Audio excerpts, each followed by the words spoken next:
Hello everyone, I'm Christopher. This is my railroad. Welcome.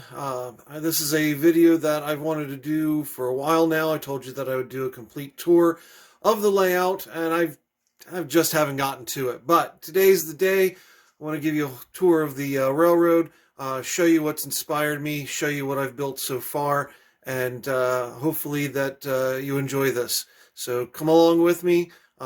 Give you a nice full tour of the layout, starting right here in the lower yard.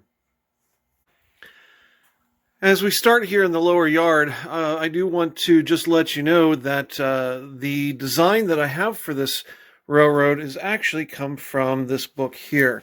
This is John Armstrong's 20-track plans, and the one that I've really enjoyed looking at and imagining has been this particular layout here. Now, the original was set up in New England, and the room I have is actually slightly larger than what was originally designed. So this has just been the primary motivation for this train layout, and I have made modifications to the layout for my own purposes. Now, the layout is to be set in the 1940s-ish, certainly go into the 1950s as well. And this is the lower yard for the layout. I do have this to be set in a fictitious section of Pennsylvania, and it is a small branch line that was purchased by the Pennsy. So the original owners sold it off. The Pennsy purchased it and have worked on converting it to Pennsy standards. But with the timeline of the Pennsy, it won't be too long before this railroad is shut down. Because it is a third-class railroad, there's going to be mostly older steam engines running it.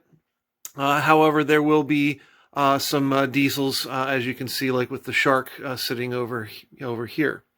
So just a simple stub-end yard. Currently, Gordon happens to be visiting the layout at the moment. I've got my turntable and then just a simple two-stall shed for the overall storage of the train's maintenance. This is going to be the main area on the train layout that engines would come to for maintenance. There is a second yard at the other end. Sanding tower, ash pit, rails for replacing, and this continues on around. Unfortunately, I do not have names for all of these areas yet, so that is something that I'm currently still working on. First industry right here next to the train yard. As we head out of the yard, down the yard lead out onto the main for this layout, we come to the first tunnel, and that goes around the end of the peninsula. So I'll see you back on the other side. Coming out of the other side of the tunnel, on the other side of the peninsula, and come around to another small industry. This whole area in here, this is going to end up being some parking lot. Eventually we'll have grade crossing over to exit out to the rest of the world. And we continue on down the length of the peninsula. This whole farmer's yard is going to be just in the beginning stages of growing and get all that put together. There are actually some farmer fields just in my area that run alongside the tracks, so I'll have some nice inspiration to go out and look at and be able to make this nicer when I get around to modeling all of that. Continue down and around. Now, this is a single line main, so there are some passing sidings that are built in. You can see the back side of the yard over here. This is going to end up having a view block of trees on top of this little hillock, and also along the back side of the yard here, and there'll be some trees in here just to obscure the view of the train yard as we're coming around the end here. This first passing siding Comes all the way around past the rock cut. And this is probably the shortest passing siding that I do have. Trains on this layout are going to be limited to about 7 to 8 cars, including the caboose as we go around. Continuing on here, we get to really the primary town that is on the layout. Again, the town has not been named yet. That's something that I still need to do. So we have the main going through town here.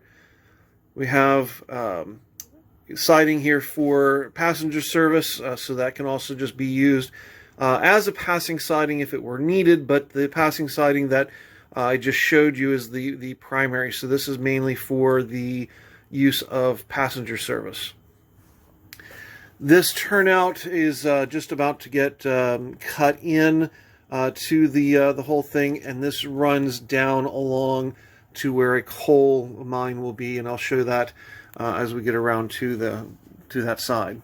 A couple partial buildings here just to start to try and work out some of the details for the back area. As I continue on around, the coal mine line starts to drop down and will eventually go underneath the bridge here. And this continues on around and brings us to another industry. This is going to be an industry that'll just be a flat on the wall. I haven't decided what I want to put here. Any number of possibilities of things that I can put onto this section. And this then leads us to the next passing siding, which is located right here as the grade continues to move on up. It does go through the hole in the backdrop there. Again, that is going to get obscured with trees and such on top of this hill. While I'm in this location, the lower section down here, this is where the track will come in for the coal mine. And this very, very messy area is where the coal mine eventually will be. This is kind of being my staging area for all my tools and different things that I need to do. So it changes from time to time, but it's one thing that doesn't change. It's a mess. So this will all have to get cleaned up in order to be able to build the coal mine area down in here. So moving on from the passing siding, I'll catch you on the other side of the wall. So this passing siding is probably the longest of all the passing sidings that I currently have. And this whole section over here is actually going to go into a major revisal. I'm going to probably end up tearing most of this track up and redoing it because I don't need a passing siding this long. I do want to shorten that, try and get some other industry in here, probably taking out the passenger station that is on this side, which is how it was planned originally, but I don't think I need the passenger station service over on this side of the layout, so I can put a couple of other industries over on this side. This then takes us on up into the Helix. I do want to reposition for that, so I'll catch you here in a moment. So this Helix is, I think, the third Helix that I've built for this layout. The others had, issues that I liked and didn't like. I did have one of the Helixes not as well supported as it should have been, and it started to warp and buckle. But this third iteration, using the threaded bars and the nuts, has made for an extremely rock solid Helix, and it'll definitely not go anywhere. It's very well supported, and it is locked into place quite nicely. And I can make some very micro adjustments with having the nuts on either side of the track. So as you can see on the top on the left hand side, there's some tunnel portal pieces on there. They're just sitting on there temporary. However, the way that the original plans had been for the train layout, there is actually area on top of the layout for some industry. And you can see I've currently got some foam board just set into place to create a foundation for the industry area up on top. I'd like to try and incorporate the church onto the top somewhere as well, and some mountain hill also to create some view block. That is all area that'll happen. Now the whole Helix is actually going to stay open. I'm not going to close it off permanently on the exterior of the Helix.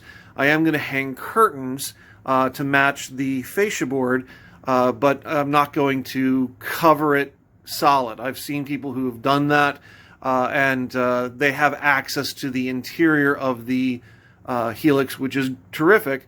But for the size of the Helix that I have here and the amount of space that I have down below, I don't have really the feasible space to be able to access from the interior. So I will create curtains for the outside to hide the track. Doesn't take very long for the trains to get up. I think it's a little less than 2 minutes. And they're all the way to the top. It might be a little more than 2 minutes. We did time it, but I've forgotten what that time exactly was. So now we're up on the upper level of the train layout. Coming along, we do come up to yet another passing siding and to the sawmill area. The sawmill area is still very much a work in progress, trying to get the track laid out the way that I want. There will be a mill pond. I've got a couple of different kits that I'm working on. Most likely will end up being kit bashed together. So I have the one that's located here. I've got sitting down here sawmill from Volmer. I've got a couple others that I'm looking at as well that I may do some mixing and matching for that. So the sawmill is definitely a work in progress. Passing siding along the back comes along to here. And if you've seen on the fascia boards, I have the controls all set up on here, having everything labeled as well. The actual switch control is located here, and these are the Tam Valley controls, the kits. So I get them as the actual kit here and wire it together myself to be able to custom locate where I want the lights to be located. So that will then tell me which track is currently set. Moving along, I do have 2 windows in the train room. The first one here, and the second one over here. I do not intend to close these off. I'm going to go ahead and leave those open, allow natural sunlight to come in, and I can also then open them to allow a breeze to come through as working in here. It's nice to have a nice bit of fresh air coming through as well. So in this upper corner here, you can see the blue board in the back to make the corner rounded. That has not been installed yet, and will then of course be painted to match the background. So that has to still get installed. 2 more potential industries located here. And then we continue down along the whole length down here, and you can see a whole nother company for this railroad, which is the logging line. So the logging line does connect directly onto the main line right here. And with the way this is set up, the logging company has to be able to get some of their logs over to the sawmill, and therefore they need to have access to the main line. So that is also going to be part of the operations that whoever's running the logging line will also have to coordinate with the other engines, dispatch and such, to be able to get access to the main line. So as we continue down along here, the main line of the train layout is right here. So this is the main line here. All of this track is for the logging line. So the logging line has its own engine facilities. They've got a small engine shed, water tower, which is going to get replaced. I'm not going to be using this particular water tower. The coaling tower just got installed last night. It's not glued in yet. It is just set into place. So that still needs to get painted. And then the sanding bin, the hoist house, little office. I don't think I'm going to be using this little office building. I think I'm going to take that out. And then the engine that happens to be running here is a small Shay. So that continues on around. We've got the main line here in the back. We've got the logging line here in the front. The logging line is actually lowering its grade as it goes down into a valley. The main line is actually rising up just a little bit further to its maximum height. You guys have seen this wall here that I had done. And then we get down into the valley of the logging line. So I've currently got the bridge taken out so I can be working in that area. The rock face is plaster and cut by hand. It just has its first base coat of gray. Obviously a lot more work that needs to be done on there. And there's a small creek that goes through here as it goes towards the end of the layout. And this can be accessed from both sides. So as we continue around, the hill that is here will of course be covered in trees, and it is also acting as a view block as we go around the end of the peninsula. Finally, when we get to the end of the peninsula, a big project that I'm looking forward to building is the trestle bridge that will be here. So the track is currently just still sitting on the foam board. Most of that foam has been cut away and just has that one stick just to add some support in the center. But eventually there'll be a trestle bridge built there. So for the moment, please do what the instructions say. And then finally, we're getting up to the very end of the layout. And that takes us up to the second yard. I'll meet you over there in a moment. So I've just gone ahead and put myself up on a stool so I can get a little higher vantage point for you to be able to see the upper yard. I do have another passenger station that is up here. That one will definitely stay. I've got a industry. This is actually one of the Walthers buildings that is supposed to be just a flat background building, and it came with both walls of the actual kit. So I decided to expand the size of that industry and just have that taped into place temporarily until I'm ready to get that completely built. You can see that there's still some track to lay on here as we come into the yard, and that is a process that is currently being done. I've got another engine shed here at the top, and this will allow for some work on the engines at this end of the layout as well. However, as I said, the engine's primary area for any kind of repairs and such would be down at the lower yard. There is going to be, of course, water service and sand up here as well, along with coal. You can see the coal tower, which I have yet to start on, but that's going to be in this area as well. And then the yard that is working up here. So that is the whole layout at this point, and there's still a lot to do, and things that I want to make adjustments on, things that I want to change. But I hope that you've enjoyed this tour of the layout, and I will also at some point do a run around the layout with an engine running so that you can see how that all works. So thank you very much for following with this tour. I hope that you enjoyed it. And as I said, I do want to continue to do some more of these videos, do a run of the trains along the track so that you can see engines running through the whole layout, and continue to watch the layout grow. So thank you very much for watching. I hope that you will join me again when I do my next video. Take care, everybody. Bye-bye.